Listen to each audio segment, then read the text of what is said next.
Okay, so we're down to our last two situations, and this is the last part of the video for this chapter.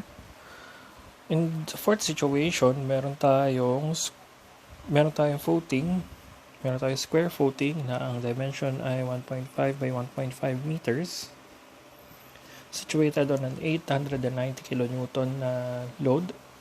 So we need to find is sa problem number 11, we need to find the effective stress at the bottom of the clay layer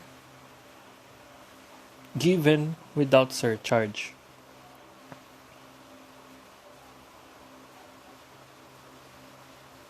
So kapag without surcharge, ang sinasabi natin dito, ine-neglect natin yung load. So titingnan lang natin kung ano ba yung effective stress if walang footing doon sa situation natin. So paano ba natin kukuhanin? So kung effective stress lang din, gawa tayo ng portion. Meron tayong total stress, meron tayong neutral stress, and meron tayong effective stress. So let's say this is point A. So at point A, ano ngayon yung magiging part ng tatlo? Yan yung ibig niya sabihin. Okay. So para makuha yan, alam natin na yung effective stress is equal to the total stress minus the neutral stress. Then, pagka kuha natin nung dalawa, nung total and neutral, saka natin makukuha yung effective. Okay, so proceed tayo dito sa total stress. Kung mapapansin natin, meron tayong tatlong soil layers na present. So, meaning to say, yung tatlong soil layers na yan, kailangan nating hanapan ng stress. So, start tayo. Paano ba tayo kumukuha ng stress? Primarily, ang stress natin ay gamma H. So, everything that is above a point of reference should be considered. So, at point A, meron tayong gamma dry in the first layer. So, 15.7 multiplied by 3.5 plus yung second layer natin, 18.9 times 2.5. And then lastly, yung last layer natin na 17.3 multiplied by 4.5. Total stress natin ngayon ay equal to 15.7 times 3.5 plus 18.9 times 2.5 plus 17.3 times 4.5. Meron tayo 180.05. So, next natin, paano natin ngayon kukuhanin yung neutral stress or yung pore water pressure? Para makuha yung neutral stress or yung pore water pressure, we need to at least determine kung saan ngayon yung water level natin. So, yung water level natin is nandito around the second layer. So, ibig sabihin, yung depth ng tubig na dapat natin i-consider is this one. So, 2.5 plus 4.5. So, meron tayong 9.81 multiplied by 2.5 plus 4.5 is 7.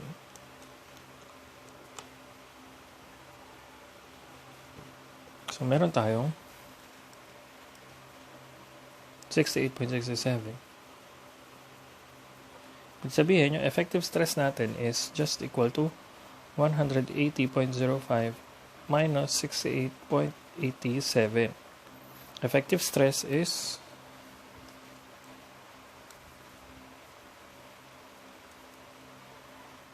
111.38 kilopascal. Yan ngayon yung sagot for number 11 if walang surcharge. Pero kapag may surcharge, medyo marami tayong kailangan gawin.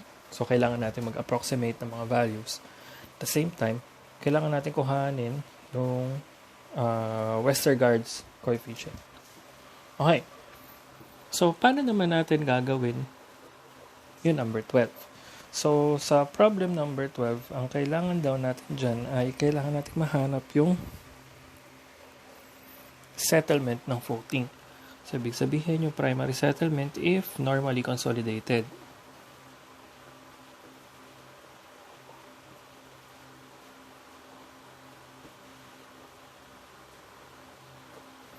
Kapag normally consolidated, ang standard formula natin for primary settlement is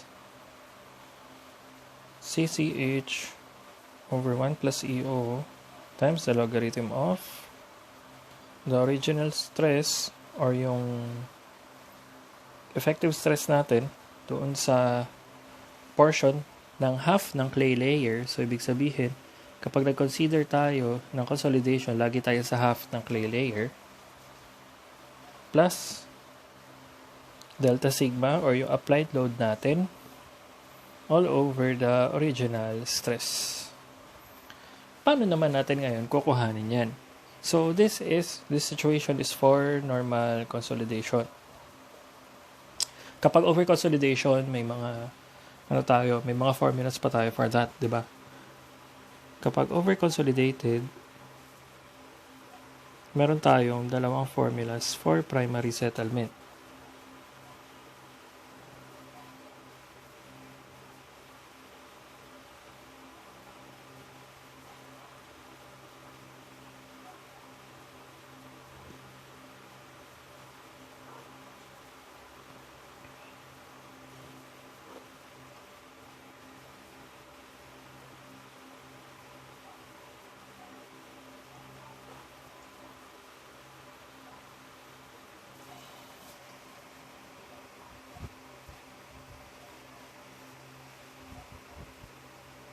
So, yung mga formulas natin, sinusulat ko lang saglit.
Yan. So, yung tatlong equations na to, kung over-consolidated, ibig sabihin lang, kapag yung pre-consolidation pressure ay greater doon sa sum between the original effective stress and yung applied load. Tapos, kapag greater than naman yung applied load saka yung original effective stress or less yung pre-consolidation pressure, saka natin gagamitin yung mas mahabang equation. So, yan. Ngayon, ang gagamitin natin na equation is this one kasi normally consolidated yung soil natin. Pero syempre, ang problema natin dyan is hindi natin agad or hindi natin basta-basta malalaman yung delta sigma not unless may gawin tayo doon sa footing natin. So, ano ba yung dapat gawin sa footing? Yung gagawin natin sa footing natin this time is to project yung area ngayon na sinasakop ng footing natin.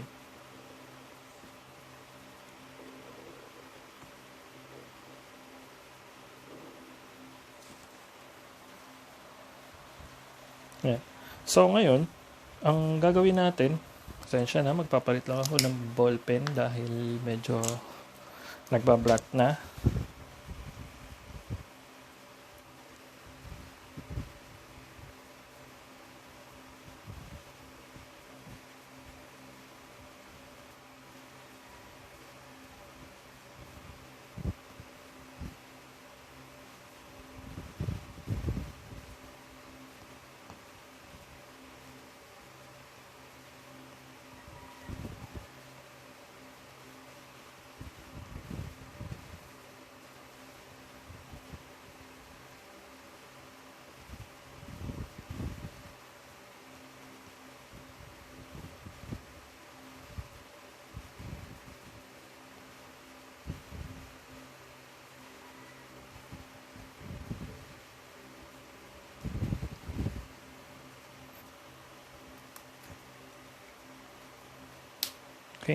So,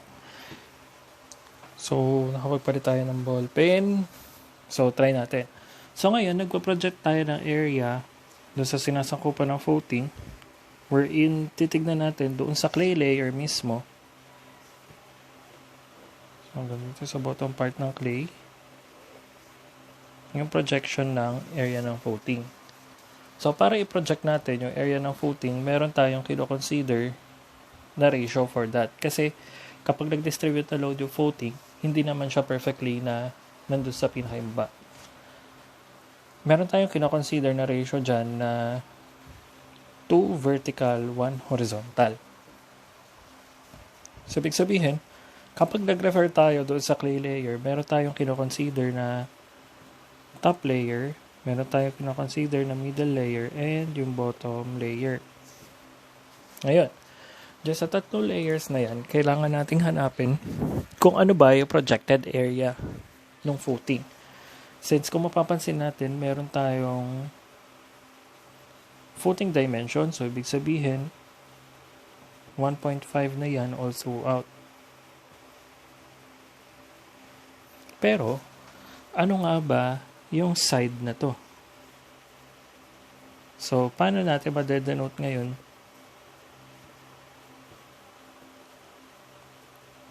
yung side na Z? Kung titingnan natin, meron tayong 2:1 na dimension dyan. So, kung ihihiwalay natin, may mapo-form tayo na trapezoid doon sa clay layer natin. Same time, galing yan doon sa dulo ng footing. So, mula doon sa dulo ng footing hanggang sa clay layer, meron tayong ilang meters na agad dyan. Meron tayong 1.5, ibig sabihin, ito ay 2 meters na. So, 2 plus 2.5, meron tayong 4.5 meters. So, dito basically, ang nangyayari,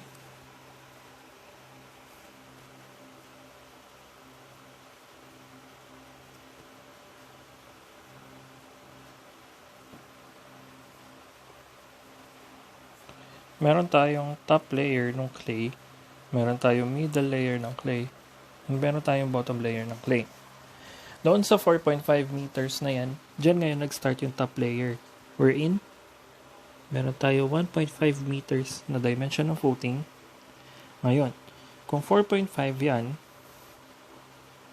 tapos ang slope daw natin ay 2:1, ibig sabihin, ano yung value ng Z? Kung ano natin, pwede nating paghati-hatiin yan. Meron tayong top layer. So, baba na tayo. Meron tayong top layer. Meron tayong middle layer. And meron tayong bottom layer.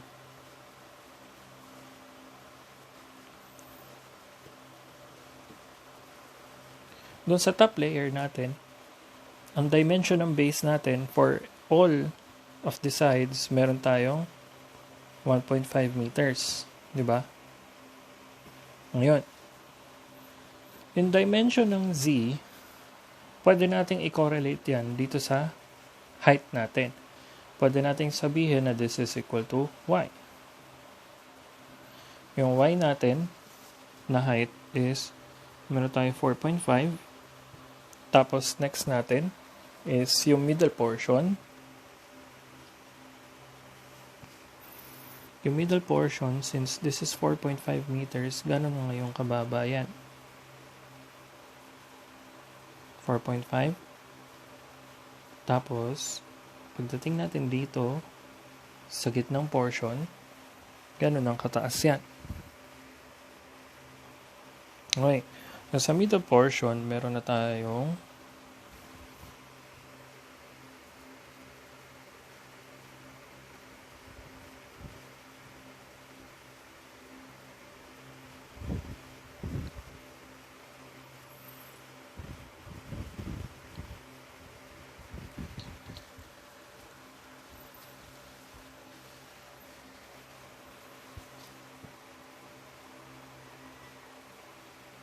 Wait lang. Check ko muna sandali yung dimension ba't hindi nagmamatch.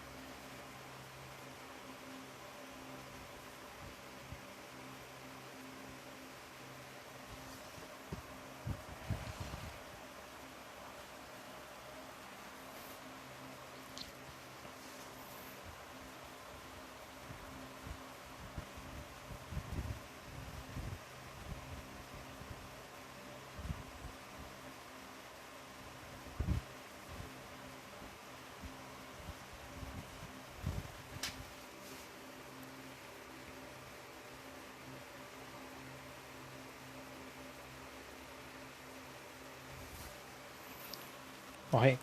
So, balik tayo. So, 4.5 meters yung clay. Ibig sabihin, kung meron tayong 4.5 pa dito, kalahati nun ay ilan? Meron tayong 2.25. Sabihin, 4.5. Yung middle portion natin ay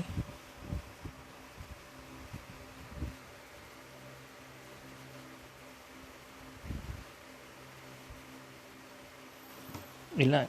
So,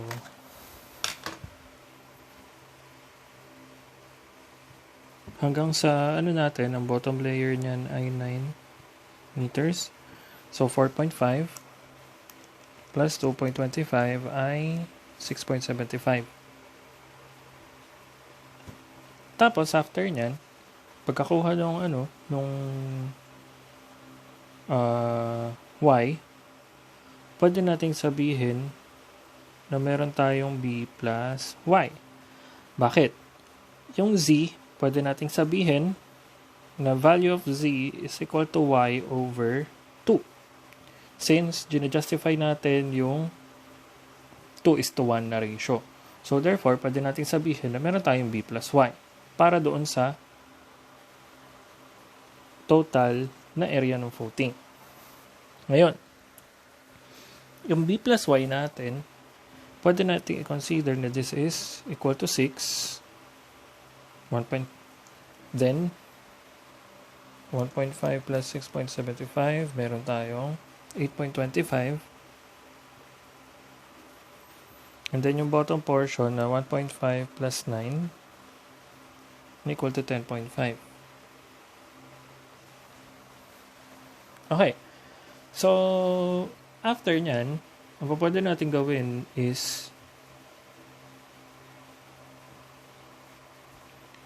yung area na nung footing. So, sa area ng footing, since square yung footing natin, pwede natin sabihin na this is b plus y squared. Pero syempre, kung rectangular footing saka circular footing, medyo iba na yung sitwasyon niyan. So, pagkakuha natin ng area, meron tayong 6 squared.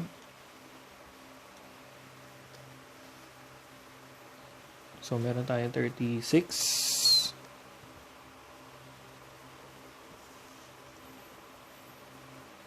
8.25 squared or 68.063 tapos 10.5 squared which is equal to 110.25. Ano ngayon yung importansya ng area na yan? So dito sa area na yan, kung maaalala natin or marirecall natin, kapag nag-analyze tayo ng clay layer, let's say yung clay layer natin is 4.5 meters. Alam natin na ang stress distribution niyan, pinakamalaki yun nasa gitna. Bakit? Kasi once nagkaroon ng compression or consolidation doon sa clay layer natin, ang nangyayari is nagkakaroon ng release of moisture. Pag nagkaroon ng release of moisture, hindi lang naman sa isang direction yan. So, nasa dalawang directions yan. Meaning to say, kapag nagkaroon ng consolidation, ang stress doon sa middle part, ngayon, yung pinakamalaki. Since dito ngayon, nagpo-focus yung compression. Okay? So, ibig sabihin, kung meron tayong area niyan, yung total stress added is, yung stress sa top plus 4 times ng stress sa middle plus yung stress dun sa bottom part divided by 6. Yan ngayon yung formula for the general applied stress para doon sa isolated footing natin. Ngayon, paano natin nahanapin yung individual stresses? So, yung individual stresses can be equal to yung point load natin na force, which is kanina, yung 890, yan ngayon yung force natin. Makukuha natin na force divided by area. Depende kung nasan ka. So, meaning to say, pwede nating i-consider dyan na meron tayong force na 890 divided by area lang. Ngayon, kung top, mid, and bottom,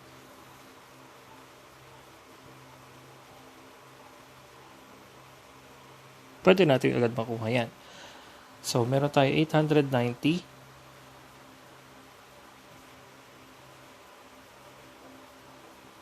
divided by yung area natin is 36, 68.063, and 110.25.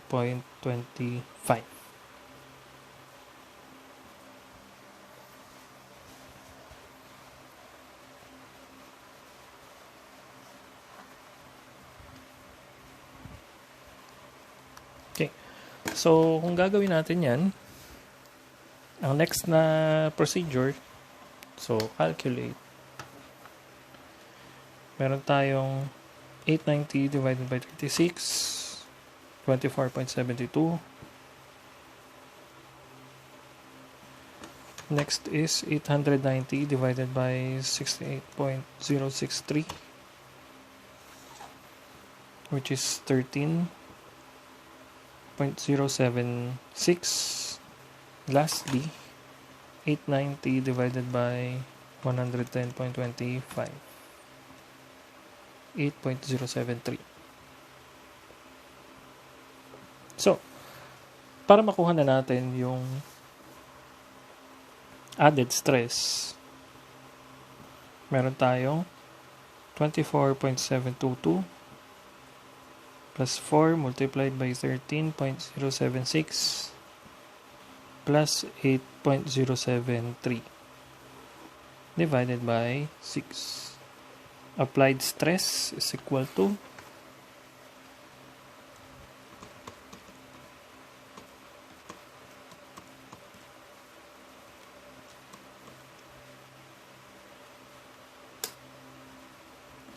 meron tayong 14.183.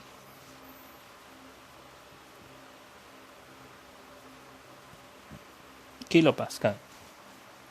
Hindi pa tayo tapos dyan. Applied stress pa lang. Since ang general equation natin ay ito. Ibig sabihin, hanahanap pa lang natin yung primary settlement. Primary settlement is equal to the coefficient of compression or consolidation times height over 1 plus EO multiplied by the logarithm of the original stress sa half ng clay layer plus yung applied stress natin divided by the original stress. Ala pa tayong coefficient of compaction. So, coefficient of compaction is equal to meron tayong formula for that. Yung formula na gagamitin natin is either 0.009 times liquid limit minus 10 or yung 0.007 times liquid limit minus 7. So, ito, dalawang to ay para sa undisturbed and para sa disturbed. Sa case natin, since soil layer ang kinoconsider natin, we should use undisturbed portion. So, ibig sabihin, pwede natin isolve na this is equal to 0.009 times yung liquid limit natin. Liquid limit natin is given 40 minus 10 Therefore, yung coefficient of consolidation natin is equal to 0.009 times 40 minus 10.27. Okay, bukod dyan, hindi pa natin alam kung ano yung effective stress doon sa middle portion ng clay. So, bakit sa middle portion? Yung sinabi ko earlier kanina na yung pinakamalaking stress ay nararamdaman sa bandang gitna ng clay layer natin when consolidation occurs. So, ang effective stress natin doon sa gitnang layer ng clay dito is equal to ano? Balik tayo doon sa procedure ng, let's say, this is point B. So, doon sa portion natin, pwede nating tingnan na meron tayong total stress, neutral stress, saka effective stress ulit.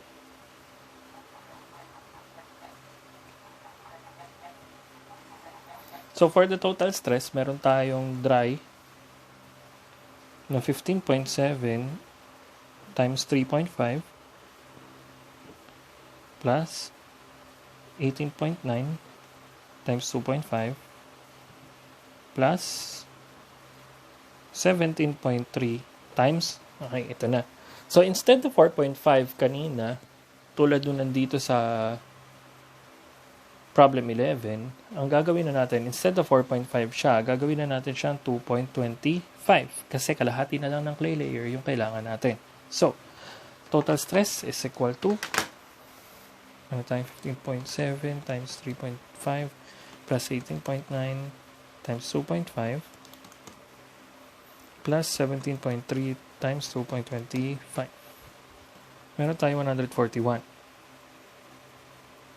125.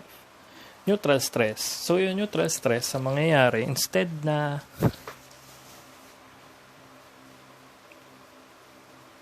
(9.81) times 2.5 plus 4.5 yan, magiging kalahati na lang din yan.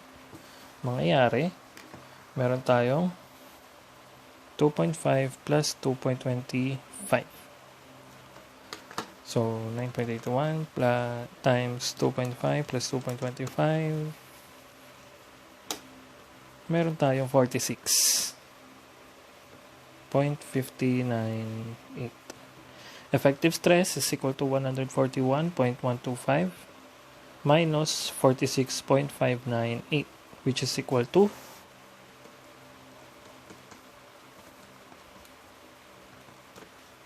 94.527. So, yung effective stress natin na yan ngayon, yung gagamitin natin. Therefore, yung primary settlement is equal to 0.27 times yung height natin. So, yung height natin is yung total height ng clay layer, hindi yung kalahati. Since yung total ng clay layer, yung tinitingnan natin ngayon kung ano ba yung magiging deformation. So, let's say, gawin nating kung kilopascal lahat yan, naka-in meters dapat. So, meron tayong 4.5. All over 1 plus yung void ratio natin na original na 1 times the logarithm of yung original stress natin na 94.527 plus yung applied stress natin earlier na 14.183 all over 94.527. Primary settlement now is equal to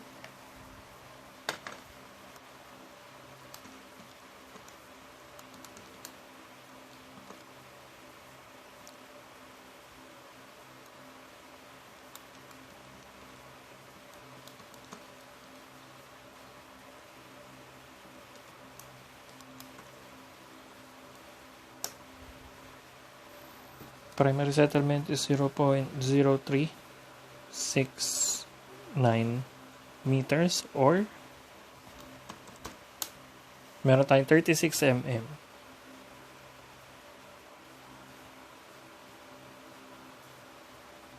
Yan ngayon yung answer for problem number 12. Medyo mahaba, pero kapag na-familiarize na natin, medyo mabilis na yung pagsasagot.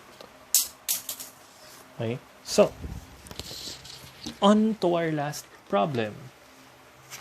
Nakita ba yung sagot? Anyway, yan. So, sa primary settlement, ulit, ang gagawin natin, kailangan natin kuhanin yung coefficient of compression,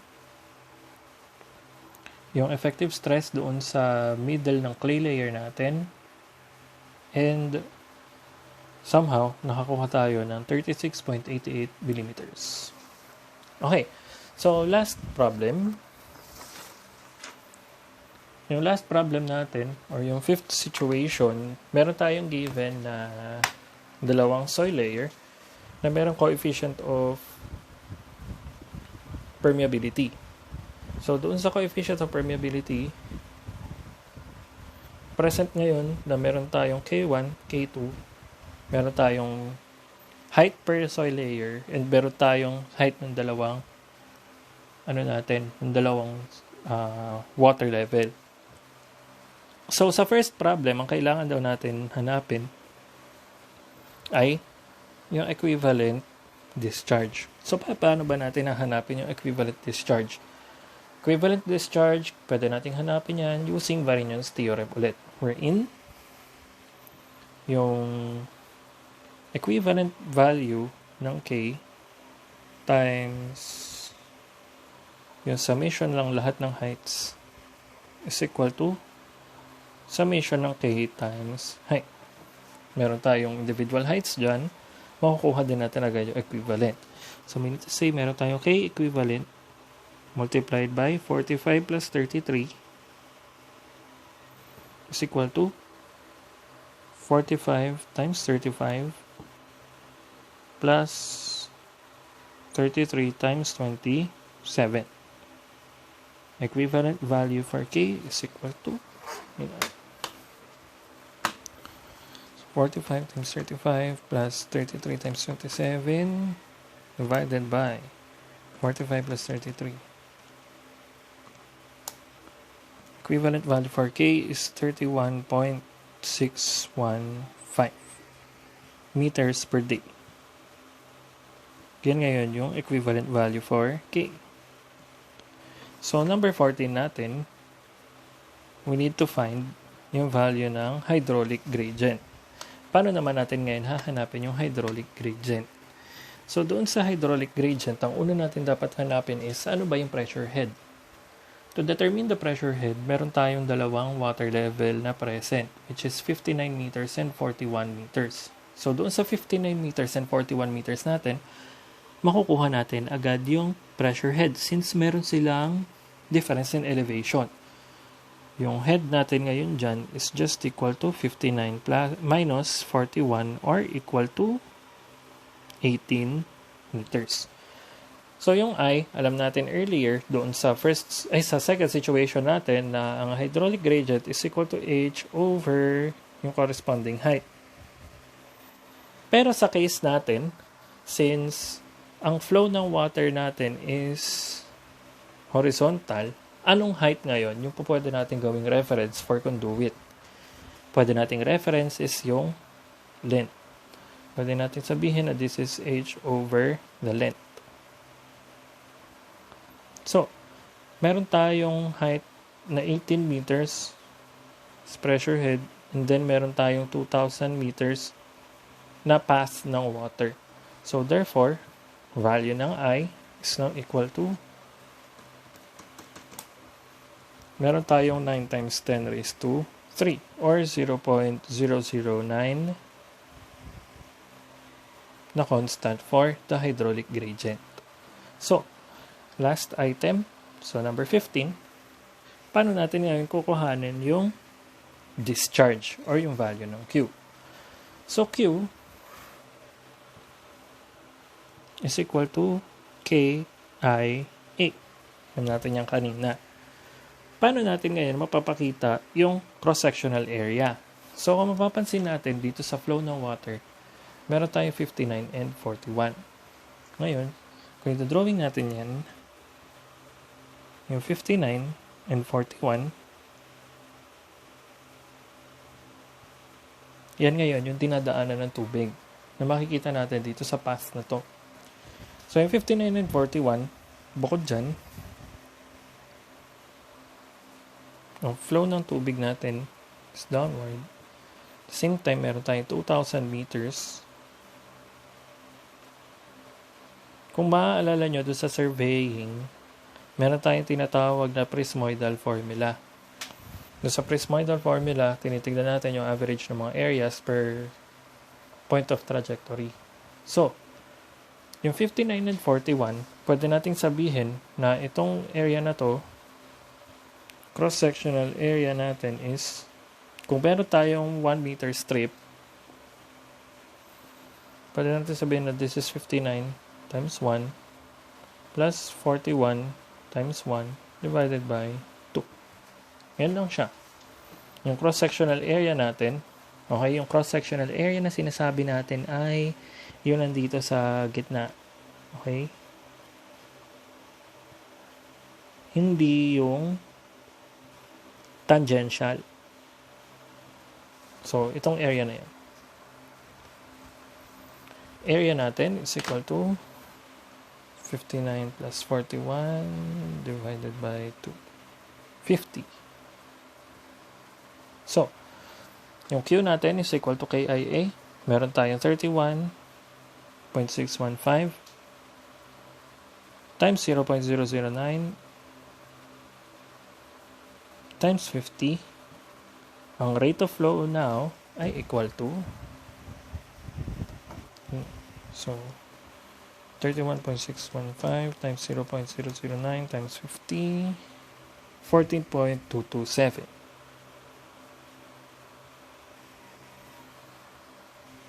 cubic meters per day. Yan ngayon yung final answer natin. This is 50 square meters. Okay? So,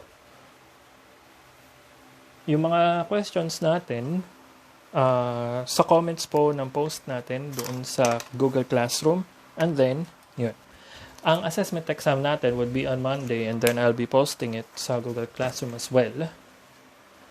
After natin ng exam sa Monday, Tuesday, i-upload ko na rin yung lecture ng hydraulics. Okay? So, yan.